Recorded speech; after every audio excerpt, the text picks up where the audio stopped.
আজ আমাদের আলোচ্য বিষয় হল হুগলি তারকেশ্বরে অবস্থিত বাবা তারকনাথ মন্দির সম্পর্কে।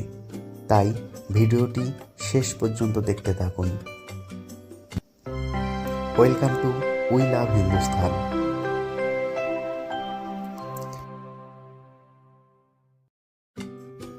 শিব পুরাণে বর্ণিত যে 64 জ্যোতির্লিঙ্গের উল্লেখ পাওয়া যায়, তার মধ্যে অন্যতম শ্রেষ্ঠ একটি জ্যোতির্লিঙ্গ হল হুগলির তারকেশ্বরে অবস্থিত তারকেশ্বরনাথ শিবলিঙ্গ। এখানে শিব বা বাবা মহাদেব তারকেশ্বরনাথ হিসেবে পূজিত হন। সমুদ্র মন্থনের সময় বাবা মহাদেব যে রূপে তার কণ্ঠে বিষ ধারণ করেছিলেন, সেই রূপকেই বলা হয় বাবা তারকেশ্বরনাথ রূপ। মাতা ভগবতী দ্বারা স্বামী রূপে বাবা তারকেশ্বরনাথ এখানে পূজিত হন।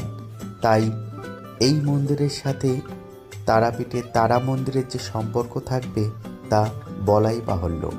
এই বিষয়ে বিস্তারিত আলোচনা পরবর্তী ভিডিওতে থাকবে। আজকে অন্য কিছু নিয়ে আলোচনা করব। বাংলার রীতি সংস্কৃতির সাথে সাযুজ্য রেখে এই মন্দিরটিও আটচালা শৈলীতে প্রতিষ্ঠিত হয়েছে।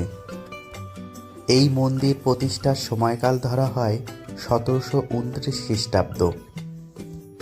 অন্যান্য মন্দিরের মতেও এই মন্দিরের সামনে একটি নাট মন্দির স্থাপন করা হয়েছে। আর সেই সাথে এখানে গেলে দেখতে পাবেন কালী এবং লক্ষ্মী নারায়ণের মূর্তি। এই মন্দিরের উত্তর দিকে অবস্থিত দুধ পুকুরকে এই মন্দিরের একটি অন্যতম আকর্ষণীয় স্থান তথা পবিত্র স্থান হিসেবে ধরা হয়। বাবা তারকনাথের মাথায় যে দুধ ঢালা হয় সেটি এই দুধ পুকুরে এসে পড়ে। তাই মনে করা হয় এই পুকুরে স্নান করলে যে কোনো ভক্তের সমস্ত মনস্কামনা পূর্ণ হয়। কলকাতা থেকে তারকেশ্বর মন্দিরের দূরত্ব প্রায় 62 কিলোমিটার। হাওড়া থেকে লোকাল ট্রেনে তারকেশ্বর মন্দির পৌঁছাতে সময় লাগে প্রায় 1.5 ঘন্টা। অন্যতম একটি পবিত্র শিবক্ষেত্র হওয়ায় তারকেশ্বর মন্দিরে সারা বছরই ভক্তদের আনাগোনা লক্ষ্য করা যায়। তবে সোমবার এবং শুক্রবার যেহেতু এই 2 দিন বাবার বিশেষ বার হিসেবে ধরা হয়, তাই এই 2 দিন ভক্তরা একটু বেশি পরিমাণেই এখানে উপস্থিত হন।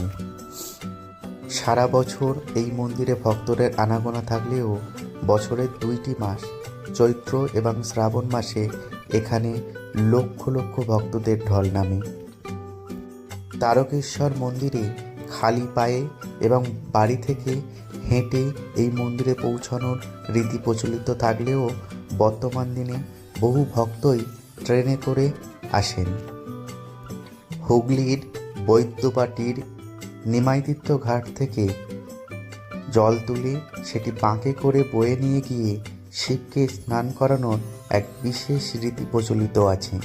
তাই লক্ষ লক্ষ ভক্ত খালি পায়ে নিমাইতীর্থ ঘাট থেকে জল নিয়ে খালি পায়ে হেঁটে এই মন্দিরের উদ্দেশ্যে রওনা হন।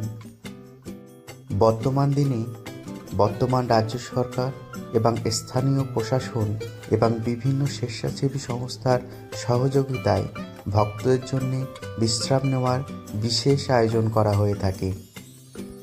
তারকেশ্বর মন্দিরে বাবা তারকনাথের প্রতি লক্ষ লক্ষ ভক্তের ভক্তি এবং শ্রদ্ধা দেখলে আমাদের মন পূর্ণ হয়ে ওঠে। যারা আজও হুগলি তারকেশ্বরে অবস্থিত তারকনাথ মন্দির দর্শন করেননি, তাদের সকলকে এই মন্দির দর্শনের আমন্ত্রণ রইল। ভিডিওটি ভালো লাগলে অবশ্যই লাইক করবেন, শেয়ার করবেন এবং কমেন্ট করতে ভুলবেন না। আর যারা নতুন তারা অবশ্যই সাবস্ক্রাইব করে চ্যানেলটির পাশে থাকবেন। আগামী পর্বে অন্য কোনো মন্দির সম্পর্কে আলোচনা করব। আজ তবে এই পর্যন্তই। আগামী পর্বে দেখা হবে। ততক্ষণের জন্য ভালো থাকবেন, সুস্থ থাকবেন। ধন্যবাদ।